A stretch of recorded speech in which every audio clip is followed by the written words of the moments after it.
नमस्कार मित्रों। इस ऑडियो लेक्चर में हम देखेंगे फिराक गोरखपुरी और रुबाइयाँ। फिराक गोरखपुरी का मूल नाम रघुपति सहाय फिराक था। इनकी शिक्षा अरबी, फारसी और अंग्रेजी में हुई। डिप्टी कलेक्टर के पद पर चयनित हुए, किंतु स्वाधीनता आंदोलन में भाग लेने हेतु त्यागपत्र दे दिया।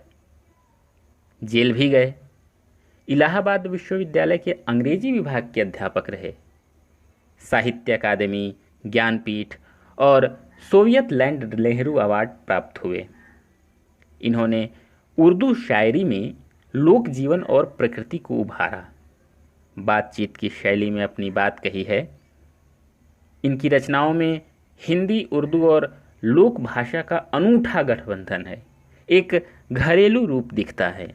हम यहाँ रुबाइयों की चर्चा करेंगे। रुबाई उर्दू और फारसी का एक छंद है, लेखन शैली, जिसमें 4 पंक्तियाँ होती हैं। इसकी पहली, दूसरी और चौथी पंक्ति में तुक मिलाया जाता है और तीसरी पंक्ति स्वच्छंद होती है। हम आरंभ करते हैं। रुबाइयाँ। आंगन में लिए चांद के टुकड़े को खड़ी, हाथों पे झुलाती है उसे गोद भरी। रह रह के हवा में जो लोका देती है, गूंज उठती है खिलखिलाते बच्चे की हंसी। चांद का टुकड़ा, छोटा बच्चा, छोटे बच्चे के लिए प्रयोग किया गया है। माँ अपने बच्चे को आंगन में खिला रही है। खिलाना, उसे लिए वह खड़ी है, हाथ पे झुला रही है बच्चे को। अलग से झूला नहीं है, हाथ पे झुला रही है। रह रह के कभी कभी हवा में उछालती है बच्चे को और फिर से लोक लेती है, ऊपर उछालती है, रोकती है। यही क्रिया चल रही है। बच्चे को भरोसा है कि माँ उसे लोक लेगी। बच्चा खिलखिलाकर हंसता है, विश्वास के साथ। उसे विश्वास है कि वह गिरेगा नहीं। एक देहाती माँ का वर्णन है जो बच्चे से अपने अनुसार खेल रही है, जैसे ग्रामीण क्षेत्र में गांव की औरतें जिस प्रकार खेलती हैं। खरीदा हुआ कोई खिलौना नहीं है, स्वयं ही बच्चे के साथ खेल रही है, बच्चे को हंसा रही है। एक देहाती माँ है, वही यह कार्य कर रही है। आगे देखते हैं। नहला के छलके निर्मल जल से, उलझे हुए गेसुओं में कंघी करके, किस प्यार से देखता है बच्चा मुँह को, जब घुटनियों में लेके है पिन्हाती कपड़े। एक जीवंत प्रयोग है। भाषा में बच्चे का मूर्त रूप है। बच्चे को नहलाकर माँ कपड़ा पहना रही है, तब बच्चा जो है माँ का बाल पकड़ लेता है, माँ के गाल नोचता है, माँ उसके बाल में कंघी करती है। बच्चा जब खड़ा रहता है तो सहारा लेकर खड़ा रहता है, माँ को पकड़ कर खड़ा रहता है। माँ बच्चे को कंघी करती है, काजल टीका करती है। इसके बाद बच्चा बड़े प्यार से माँ को देखता है, माँ के मुख को देख रहा है। कपड़े पहनाते समय कितना ध्यान से, दोनों का वात्सल्य दिख रहा है, वात्सल्य रस है यहाँ। बच्चा प्यार से माँ को देख रहा है, माँ प्रेम से बच्चे को देख रही है। नहलाने के बाद का समय है जब बच्चे का श्रृंगार किया जा रहा है। आगे की पंक्तियाँ। दिवाली की शाम घर पुते और सजे, चीनी के खिलौने जगमगाते लावे। वो रूपवती मुखड़े पे एक नर्म दमक, बच्चे के घरौंदे में जलाती है दिए। दिवाली की शाम है। सौंदर्य से पूर्ण स्त्री का वर्णन है। सुंदर स्त्री है, उसके चेहरे पर कोमल चमक है। कोमल चमक, जैसे जो चांद में चमक होती है वह कोमल चमक होती है। सूर्य की चमक कोमल नहीं होती, चांद की चमक। स्त्रियों की तुलना चांद से की जाती है। उसके मुखड़े की तुलना जो है वो चांद से की जाती है, मुखड़े की तुलना। यहाँ भी स्त्री के चेहरे पर एक नर्म दमक है और वह बच्चे के घरौंदे में दिए जला रही है। श्रृंगार और वात्सल्य दोनों रस है।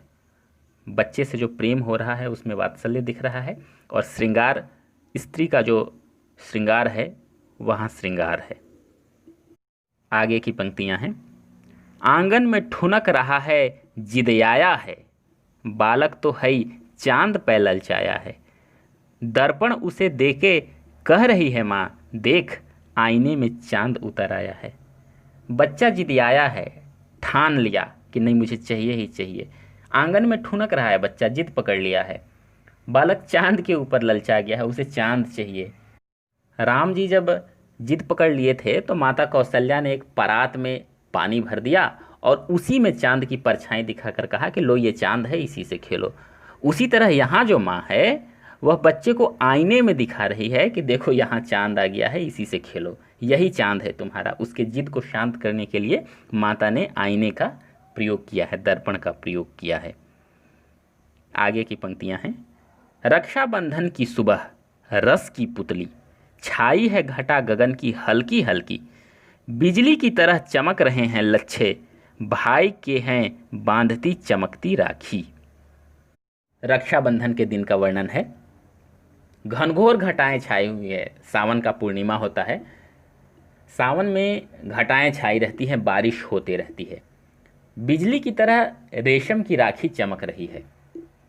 वही लिखा है गोरखपुरी जी ने, बिजली की तरह चमक रहे हैं लच्छे, भाई के है बांधती चमकती राखी। उपमा अलंकार दिया गया है। रक्षाबंधन एक मीठा बंधन है।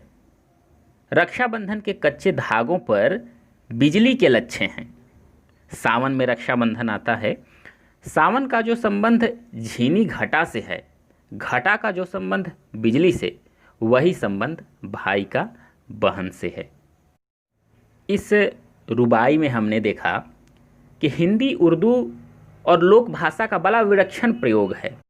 लोक जीवन और प्रकृति को उभारा गया है। चांद तो शुरू से ही खिलौना ही रहा है, मतलब चांद का प्रयोग बिंब के रूप में होता रहा है। बच्चों के मन भाने के लिए मन लुभावन खिलौना है बच्चों का चांद। यहाँ भी ऐसी कई बातों का प्रयोग किया गया है, जैसे लोका देना, कपड़े पिन्हाना, कंघी करना। ये सब लोक भाषा और बातचीत की शैली में अपनी बात कही गई है। रचनाओं में हिंदी, उर्दू और लोक भाषा का अनूठा गठबंधन है। एक घरेलू रूप दिख रहा है, ग्रामीण और जीवंत प्रयोग है यहाँ पर इस रुबाई में। रुबाई समाप्त होती है। धन्यवाद। जय हिंद।